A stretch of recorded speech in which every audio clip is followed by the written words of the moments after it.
Fala pessoal do som, graças a Deus eu consegui trazer mais um comparativo para você, que dessa vez será a caixa de som Pulse Double 12 SP516 contra a caixa de som Philips THX5509, que já indo direto ao assunto, essa é a diferença de recursos entre as duas. Vamos agora para o comparativo de grave e de subgrave com um decibelímetro na função dBc, medido de 100 Hz até 20 Hz.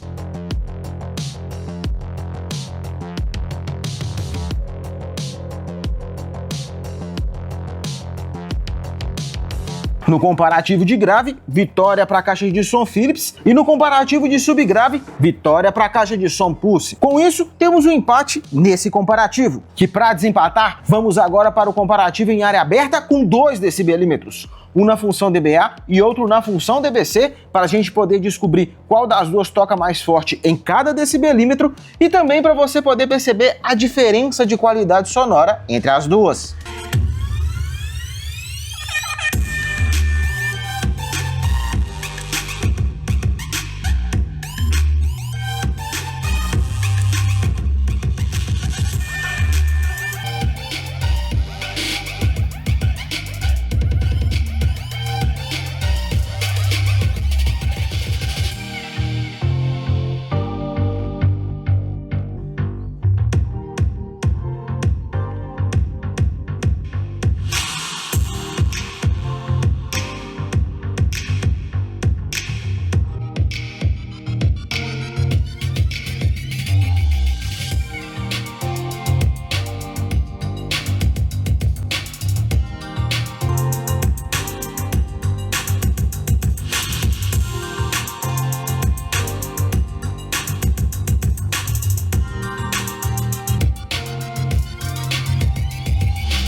E no comparativo em área aberta, vitória para a caixa de som Pulse Double 12 SP516. Com isso, ela se torna a campeã desse comparativo. Que independente do resultado, você vendo as duas tocando nas mesmas condições alternadamente, qual te agradou mais? Que já falando em agradou, se você está gostando do comparativo, manda o like, pois é ele que me ajuda demais a trazer essas caixas de som para poder fazer esses comparativos, e também é a melhor forma que eu fico sabendo que vocês gostam e possa trazer outras caixas de som. Combinado? Dito isso, agora eu irei te contar qual das duas eu prefiro e o porquê. No quesito áudio, por gostar mais de subgrave, a caixa de som Pulse Double 12 SP516 me agrada mais. Além disso, ela tem um volume final maior do que aqui. Aqui, eu consigo perceber um grave e um subgrave mais perceptível, porque ela não dá tanto foco em médio e agudo. Aqui, dá bastante foco em médio e agudo, porém eu equalizando ela consegue me agradar mais por ter mais subgrave. Aqui, mesmo eu equalizando para ter mais médio e agudo, o que vai predominar mais é grave e subgrave. Então vai depender muito do gosto de cada um, qual das duas irá agradar mais. Aqui você vai precisar equalizar mais para poder perceber mais médio e agudo, e aqui você vai precisar equalizar mais para poder perceber mais grave e subgrave. Mas independente disso, aqui me agrada mais por ter mais subgrave. Aqui eu consigo perceber mais subgrave, que é o que me agrada mais. Já no quesito recursos, eu vou considerar um empate.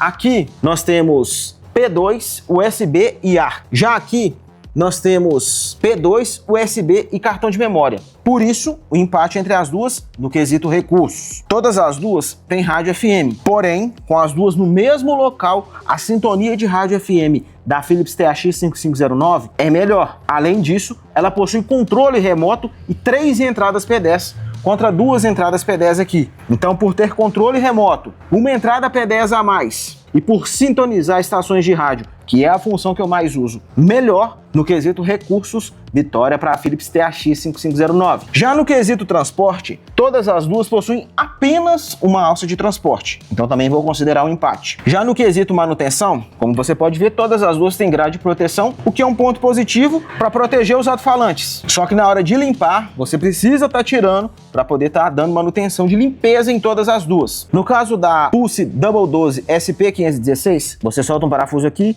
outro parafuso aqui, outro parafuso aqui, do outro lado a mesma coisa, embaixo a mesma coisa, e aqui em cima, 2 aqui, 2 do lado de lá. Aqui, você não precisa soltar parafuso, mas você precisa soltar a parte de cima, soltar as partes de baixo, e aqui tem um detalhe que me faz desagradar com ela, é o seguinte: ela tem acabamento aqui nos parafusos, o que esteticamente é muito bonito, porém na hora de tirar esse acabamento aqui é horrível de tirar. Você acaba meio que marcando para poder estar tirando o acabamento para tirar os parafusos. É muito bonito ter o acabamento, é muito bom, porém deveria ser de uma forma mais fácil de tirar para poder estar limpando ela. Então, por isso, mesmo aqui não sendo esteticamente tão bonito, por não ter acabamento, por ser mais fácil, aqui me agrada mais do que aqui. Que resumindo, aqui ter controle remoto, uma entrada P10 e sintonizar a rádio é um ponto muito positivo, mas num geral, levando em consideração principalmente a função áudio, a caixa de som da Pulse me agrada mais. E se com esse vídeo você decidiu qual das duas será a sua próxima caixa de som, aqui na descrição, no primeiro comentário fixado e nas tags do vídeo, tem o link para você estar adquirindo qualquer uma das duas. Agora, se você ainda quer conhecer elas com mais detalhes, aqui nessa playlist tem a continuação desse vídeo, onde eu te conto a minha opinião sincera e detalhada sobre pontos positivos e negativos de recursos e funcionalidades, além do teste de SPL de todas as duas e muito mais.